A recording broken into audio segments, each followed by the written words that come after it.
ರಾಹುಲ್ ಗಾಂಧಿಗೆ ಬೈದವನೇ ಈಗ ಕಾಂಗ್ರೆಸ್ಸಿಗರಿಗೆ ಬಾಸ್. ಕೈಪಾಳಯದ ಈ ಆತ್ಮಹತ್ಯಾ ನಿರ್ಧಾರದ ಹಿಂದಿನ ಅಸಲಿ ಕಹಾನಿ ಏನು? ಫಸ್ಟ್ ಕನ್ನಡಕ್ಕೆ ಸ್ವಾಗತ. ನಾನು ಉಮರ್ ಫಾರೂಕ್.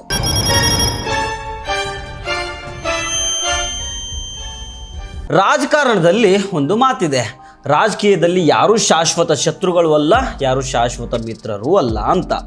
ಈ ಡೈಲಾಗನ್ನು ನೀವು ಎಷ್ಟೋ ಸಲ ಕೇಳಿದ್ದೀವಿ, ಸುಮಾರು ವರ್ಷಗಳಿಂದ ಕೇಳ್ಕೊಂಡು ಬರ್ತಾ ಇದ್ದೀವಿ. ಆದರೆ ಕರ್ನಾಟಕದ ಪೊಲಿಟಿಕ್ಸ್ನಲ್ಲಿ, ಅದರಲ್ಲೂ ನಮ್ಮ ಪ್ರೆಸೆಂಟ್ ಕಾಂಗ್ರೆಸ್ ಸರ್ಕಾರದಲ್ಲಿ ಈ ಡೈಲಾಗು ಯಾವ ರೇಂಜ್ಗೆ ಪ್ರೂವ್ ಆಗ್ತಾ ಇದೆ ಅಂದರೆ, ಸ್ವತಃ ಕಾಂಗ್ರೆಸ್ ಕಾರ್ಯಕರ್ತರೇ ತಲೆ ಚಚ್ಕೊಳ್ಳೋ ರೀತಿ ಆಗ್ಬಿಟ್ಟಿದೆ. ಹಗಲು ರಾತ್ರಿ ಅನ್ನೋದೇ, ಬಿಸಿಲು ಮಳೆ ಅನ್ನೋದೇ, ಪಾರ್ಟಿಗೋಸ್ಕರ, ತಮ್ಮ ನಾಯಕ ರಾಹುಲ್ ಗಾಂಧಿಗೋಸ್ಕರ ರೋಡ್ಗಿಳಿದು ಹೊಡೆದಾಡಿದ, ಬೈಗುಳ ತಿಂದ, ಕೇಸ್ ಹಾಕಿಸ್ಕೊಂಡ ಲಕ್ಷಾಂತರ ಕಾಂಗ್ರೆಸ್ ಯುವ ಕಾರ್ಯಕರ್ತರು ಇವತ್ತು ಬೆಪ್ಪಗಾಗಿ ತಲೆ ಮೇಲೆ ಕೈ ಹೊತ್ಕೊಂಡು ಕೂತ್ಕೊಂಡಿದ್ದಾರೆ. ಯಾಕೆ ಗೊತ್ತಾ?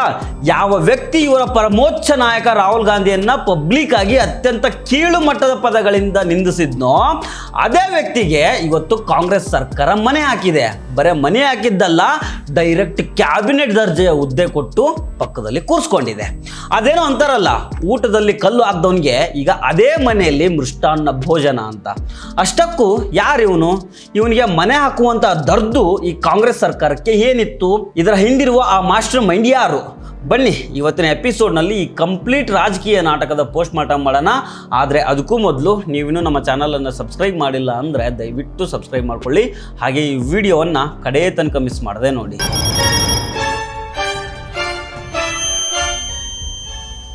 ಸ್ಕ್ರೀನ್ ಮೇಲೆ ಕಾಣ್ತಾ ಇರೋ ಈ ಫೇಸ್ಬುಕ್ ಪೋಸ್ಟನ್ನು ಸ್ವಲ್ಪ ಝೂಮ್ ಮಾಡಿ ನೋಡಿ. ಈ ಪೋಸ್ಟ್ ಹಾಕಿರೋದು ರಾಘವೇಂದ್ರ ಭಟ್ ಅನ್ನೋ ಒಬ್ಬ ಪತ್ರಕರ್ತ. ಡೇಟು ಮೇ 3ನೇ ತಾರೀಕು 2021. ಇದು ಆ ಟೈಮ್ನಲ್ಲಿ ಪಶ್ಚಿಮ ಬಂಗಾಳ, ಅಸ್ಸಾಮು, ಕೇರಳ ಸೇರಿದಂತೆ ಪಂಚರಾಜ್ಯಗಳ ಎಲೆಕ್ಷನ್ ರಿಸಲ್ಟ್ ಬಂದಾಗ ಹಾಕಿದ ಪೋಸ್ಟು. ಆಗ ಬಂಗಾಳದಲ್ಲಿ ಮಮತಾ ಬ್ಯಾನರ್ಜಿಯವರ TMC ಗೆದ್ದು BJP ಸೋತಿತ್ತು. ಆ ಟೈಮ್ನಲ್ಲಿ ರಾಹುಲ್ ಗಾಂಧಿಯವರು ಮಮತಾ ಬ್ಯಾನರ್ಜಿ ಅವರಿಗೆ ವಿಶ್ ಮಾಡಿ ಒಂದು ಟ್ವೀಟನ್ನು ಮಾಡಿದರು. ಆ ಟ್ವೀಟನ್ನು ಇಟ್ಕೊಂಡು ಈ ರಾಘವೇಂದ್ರ ಭಟ್ ಅನ್ನೋ ಪತ್ರಕರ್ತ ತನ್ನ ಫೇಸ್ಬುಕ್ನಲ್ಲಿ ಏನೆಲ್ಲ ವಾಂತಿ ಮಾಡ್ಕೊಂಡಿದ್ದಾನೆ ಅನ್ನೋದನ್ನು ನೋಡಿ. ರಾಹುಲ್ ಗಾಂಧಿಯನ್ನು ಈತ ಕರೆದಿರುವ ಪದಗಳನ್ನು ಕೇಳಿಸ್ಕೊಳ್ಳಿ ನೀವೊಮ್ಮೆ. ಈ ಫಟಿಂಗ, ಓಡುಗಳ್ಳ, ಅಂಡೆ ಪಿರ್ಕೆ, ಬಾಬಾ ಅದೆಂಥ ಭಾಷೆ ಗುರು ಇದು. ಒಬ್ಬ ರಾಷ್ಟ್ರೀಯ ನಾಯಕನ ಬಗ್ಗೆ, ಒಂದು ದೊಡ್ಡ ಪಕ್ಷದ ಮಾಜಿ ಅಧ್ಯಕ್ಷನ ಬಗ್ಗೆ ಕೇವಲ ದ್ವೇಷ ಕಾರುವ ಉದ್ದೇಶದಿಂದ ಬಳಸಿದ ಪದಗಳಿವು. ಇಷ್ಟೇ ಅಲ್ಲ, ಅದೇ ಪೋಸ್ಟ್ನಲ್ಲಿ ಈತ ಬರೀತಾನೆ, ಅನ್ಯರ ಸೋಲಿನಲ್ಲಿ ತನ್ನ ಗೆಲುವು ಅರಸುವವ ಯಾವತ್ತಿಗೂ ನಾಯಕನಲ್ಲ, ರಾಹುಲ್ ಗಾಂಧಿಯನ್ನು ನೆಚ್ಕೊಂಡ್ರೆ ಕಾಂಗ್ರೆಸ್ ಪಕ್ಷಕ್ಕೆ ಅರಬ್ಬಿ ಸಮುದ್ರವೇ ಗತಿ ಅಂತ. ಇದೇ ಪೋಸ್ಟ್ನಲ್ಲಿ ಕರ್ನಾಟಕದ ಬಗ್ಗೆನೂ ಈತ ಒಂದು ಪ್ರೆಡಿಕ್ಷನ್ ಮಾಡಿದ್ದ. ಈ ಅಂಡೆ ಪಿರ್ಕಿ ಕೈಯಲ್ಲಿ ಪಕ್ಷದ ನಿರ್ಧಾರ ಕೊಟ್ಬಿಟ್ರೆ ಸಿದ್ದರಾಮಯ್ಯ ಹಾಗೂ DK ಶಿವಕುಮಾರ್ ಅಂತ ಪ್ರಬಲ ನಾಯಕರ ಮಧ್ಯೆ ಕೊನೆಯ ಕ್ಷಣದವರೆಗೂ ಭಿನ್ನಾಭಿಪ್ರಾಯ ಉಳಿಯುವಂತೆ ಮಾಡ್ತಾನೆ ಅಂತ ಬರ್ಕೊಂಡಿದ್ದ. ಅಂದ್ರೆ ಕಾಂಗ್ರೆಸ್ ಮುಕ್ತ ಭಾರತ ಅನ್ನೋ BJPಯ ಕನಸಿಗೆ ತನ್ನ ಫೇಸ್ಬುಕ್ ವಾಲ್ನಲ್ಲಿ ಅಕ್ಷರ ರೂಪ ಕೊಟ್ಟಿದ್ದ ಅಪ್ಪಟ ರೈಟ್ ವಿಂಗ್ ಮೈಂಡ್ ಸೆಟ್ನ ಪತ್ರಕರ್ತ ಇವನು. ಇದೆಲ್ಲ ಆಗಿದ್ದು 2021ರಲ್ಲಿ. 2023ರಲ್ಲಿ ಕರ್ನಾಟಕ ವಿಧಾನಸಭೆ ಚುನಾವಣೆ ನಡೀತು. ಆಗ ಕರ್ನಾಟಕದಲ್ಲಿ ಗೆದ್ದಿರೋದು ಯಾರ ಸರ್ಕಾರ? 135 ಸೀಟು ಗೆದ್ದಿರೋ ಕಾಂಗ್ರೆಸ್ ಸರ್ಕಾರ.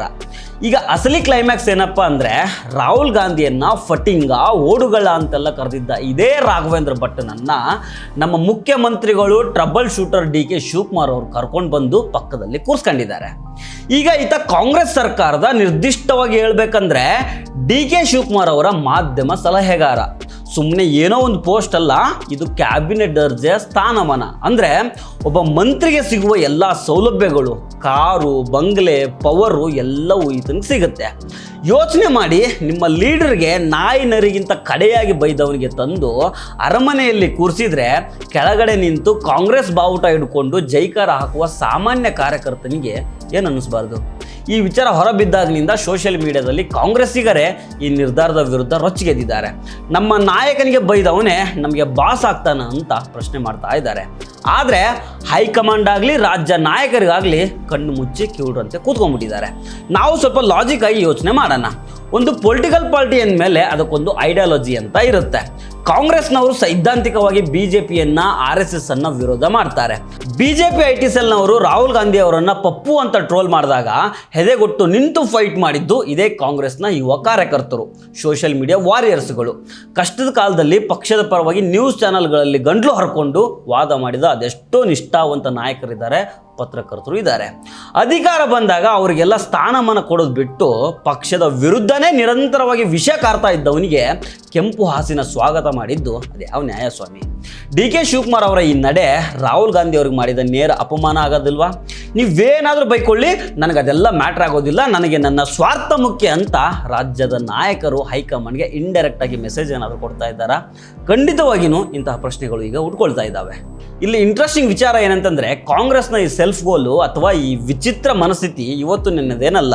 ಈ ತರಹದವರ ಜೊತೆಗೆ ಕಾಂಗ್ರೆಸ್ ನಾಯಕರು ಅಡ್ಜಸ್ಟ್ಮೆಂಟ್ ಮಾಡ್ಕೊಳ್ತಾ ಇರೋದು ಇದೇ ಮೊದಲೇನಲ್ಲ. ಸ್ವಲ್ಪ ಫ್ಲ್ಯಾಶ್ ಬ್ಯಾಕ್ ಹೋಗಿ ನೋಡಿದರೆ, ಈ ಮೊದಲು ಸಿದ್ದರಾಮಯ್ಯ ಅವರು ಮುಖ್ಯಮಂತ್ರಿ ಆಗಿದ್ದಾಗ ಅವರಿಗೆ ಅತ್ಯಂತ ಆಪ್ತರಾಗಿದ್ದದ್ದು ಯಾರು ಗೊತ್ತಾ? ವಿಶ್ವೇಶ್ವರ ಭಟ್ಟ. ವಿಶ್ವೇಶ್ವರ ಭಟ್ಟ ಅಂದರೆ ಯಾರು? ಕನ್ನಡ ಪತ್ರಿಕೋದ್ಯಮದಲ್ಲಿ ಬಲಪಂಥೀಯ ಐಡಿಯಾಲಜಿಯನ್ನು, ಹಿಂದುತ್ವವನ್ನು ಅತ್ಯಂತ ಅಗ್ರೆಸಿವ್ ಆಗಿ ಪ್ರಮೋಟ್ ಮಾಡಿದ ಪತ್ರಕರ್ತ. RSS ಮತ್ತು BJPಯ ಪರವಾಗಿ ಬ್ಯಾಟಿಂಗ್ ಮಾಡುವ ವ್ಯಕ್ತಿ. ಅಂತಹ ವ್ಯಕ್ತಿ ಕಾಂಗ್ರೆಸ್ CM ಆಗಿದ್ದ ಸಿದ್ದರಾಮಯ್ಯನವರ ಸುತ್ತಮುತ್ತನೇ ಓಡಾಡ್ಕೊಂಡಿದ್ರು. ಸಿದ್ದರಾಮಯ್ಯ ಸರ್ಕಾರದ ಆಂತರಿಕ ಸುದ್ದಿಗಳು, ಸ್ಟ್ರಾಟಜಿಗಳು ಅವರ ಮೂಲಕ ಪಾಸ್ ಆಗ್ತಾ ಇತ್ತು ಅನ್ನೋ ಆರೋಪಗಳಿದ್ವು. ಆಗಲೂ ಕೂಡ ಇದೇ ಕಾಂಗ್ರೆಸ್ ಕಾರ್ಯಕರ್ತರು ಬಾಯ್ ಬಡ್ಕೊಂಡ್ರು, ಸಾರ್ ಅವರು ನಮ್ಮ ಸಿದ್ಧಾಂತಕ್ಕೆ ವಿರೋಧಿ, ಅವ್ರನ್ನ ಹತ್ರ ಬಿಟ್ಕೊಳ್ಬೇಡಿ ಅಂತ. ಆದರೆ ಸಿದ್ದರಾಮಯ್ಯನವರು ಕೇಳಿಲ್ಲ. ಈಗ ನೋಡಿ, ಸಿದ್ದರಾಮಯ್ಯನವರ ಹಾದಿಯಲ್ಲೇ ಡಿ ಕೆ ಶಿವಕುಮಾರ್ ಕೂಡ ಹೆಜ್ಜೆ ಇಟ್ಟಿದ್ದಾರೆ. ಸಿದ್ದರಾಮಯ್ಯನವರಿಗೆ ವಿಶ್ವೇಶ್ವರ ಭಟ್ಟ ಆದರೆ ಡಿ ಕೆ ಶಿವಕುಮಾರ್ಗೆ ಈಗ ರಾಘವೇಂದ್ರ ಭಟ್ಟ. ಇಲ್ಲಿ ಅಸಲಿ ಪ್ರಶ್ನೆ ಶುರುವಾಗೋದೇ ಇವಾಗ. ಈ ಕಾಂಗ್ರೆಸ್ ಸರ್ಕಾರಕ್ಕೆ ಇದೇನು ದರ್ದು? ತಮ್ಮ ಸಿದ್ಧಾಂತವನ್ನು ಒಪ್ಪುವ, ತಮ್ಮ ನಾಯಕರನ್ನು ಗೌರವಿಸುವ ಎಷ್ಟೋ ಬುದ್ಧಿವಂತ ಪತ್ರಕರ್ತರು, ಮೀಡಿಯಾ ಮ್ಯಾನೇಜರ್ಗಳು ಈ ರಾಜ್ಯದಲ್ಲಿ ಇಲ್ವಾ? ಖಂಡಿತ ಇದ್ದಾರೆ. ಆದರೂ ಯಾಕೆ ಈ ಬಲಪಂಥೀಯ ಪತ್ರಕರ್ತರಿಗೆ ಮನೆ ಹಾಕ್ತಾರೆ?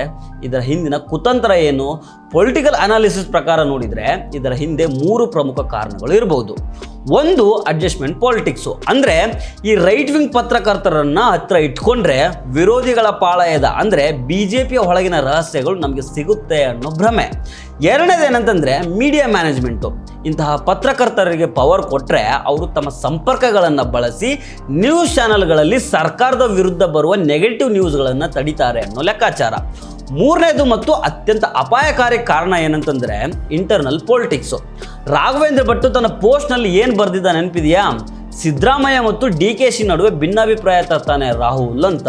ಈಗ ಅದೇ ವ್ಯಕ್ತಿಯನ್ನು ಡಿ ಕೆ ಶಿವಕುಮಾರ್ ತಮ್ಮ ಕೋಟೆ ಒಳಗೆ ಸೇರಿಸ್ಕೊಂಡಿದ್ದಾರೆ. ಅಂದರೆ ಸಿದ್ದರಾಮಯ್ಯನವರ ಬನಕ್ಕೆ ಚೆಕ್ಮೇಟ್ ಕೊಡೋದಕ್ಕೆ DKC ಮನಕ್ಕೆ ಇಂತಹ ಒಬ್ಬ ಕುತಂತ್ರ ಮೆದುಳಿನ ಅವಶ್ಯಕತೆ ಇದೆಯಾ? ಕಾಂಗ್ರೆಸ್ ಒಳಗೆ ಒಂದು ಒಳಜಗಳದ ಕಿಡಿ ಹೊಚ್ಚೋದಕ್ಕೆ ಈ ನೇಮಕಾತಿ ನಡೆದಿದೆಯಾ ಅನ್ನೋ ಡೌಟು ಬರದೇ ಇರೋದು. ಒಂದು ಕಡೆ ರಾಹುಲ್ ಗಾಂಧಿ ಅವರು ಕನ್ಯಾಕುಮಾರಿಯಿಂದ ಕಾಶ್ಮೀರದ ತನಕ ನಡೆದು ಮೊಹಬ್ಬತ್ ಕಿ ದುಕಾನ್ ತೆರೀತೇನೆ ಅಂತ ಹಗಲಿರುಳು ಕಷ್ಟಪಡ್ತಾ ಇದ್ದಾರೆ.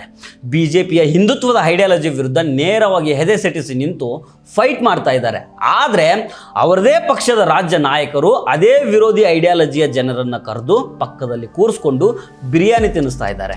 ಈ ನಾಟಕವನ್ನು ನೋಡಿದರೆ ಕಾಂಗ್ರೆಸ್ ಪಕ್ಷಕ್ಕೆ ಬೇರೆ ಶತ್ರುಗಳೇ ಬೇಕಾಗಿಲ್ಲ, ಒಳಗಿರುವ ಈ ಸ್ವಾರ್ಥಿ ನಾಯಕರೇ ಸಾಕು ಪಕ್ಷವನ್ನು ಮುಳುಗಿಸೋದಕ್ಕೆ ಅಂತ ಅನಿಸುತ್ತೆ. ಕಷ್ಟ ಬಂದಾಗ ಬಿಸಿಲಲ್ಲಿ ಒಣಗೋದಕ್ಕೆ, ಲಾಠಿ ಹೇಡ್ ತಿನ್ನೋದಕ್ಕೆ, ಜೈಲಿಗೆ ಹೋಗೋದಕ್ಕೆ ಕಾರ್ಯಕರ್ತರು ಬೇಕು. ಆದರೆ ಅಧಿಕಾರ ಬಂದಾಗ ಕೆಂಪು ಊಟದ ಕಾರು ಹತ್ತೋದಕ್ಕೆ, ಕ್ಯಾಬಿನೆಟ್ ಹುದ್ದೆಯ ಮಜಾ ಉಡಾಯಿಸೋದಕ್ಕೆ ಪಕ್ಷಕ್ಕೆ ಮತ್ತು ನಾಯಕರಿಗೆ ಬೈದವರೇ ಬೇಕಾಗುತ್ತೆ. ಇದು ಕೇವಲ ಒಂದು ನೇಮಕಾತಿಯ ವಿಚಾರ ಅಲ್ಲ, ಇದು ಕಾಂಗ್ರೆಸ್ ಪಕ್ಷದ ಮೌಲ್ಯಗಳ ಮತ್ತು ಸೈದ್ಧಾಂತಿಕ ದಿವಾಳಿತನದ ಪ್ರಶ್ನೆ ಆಗುತ್ತೆ.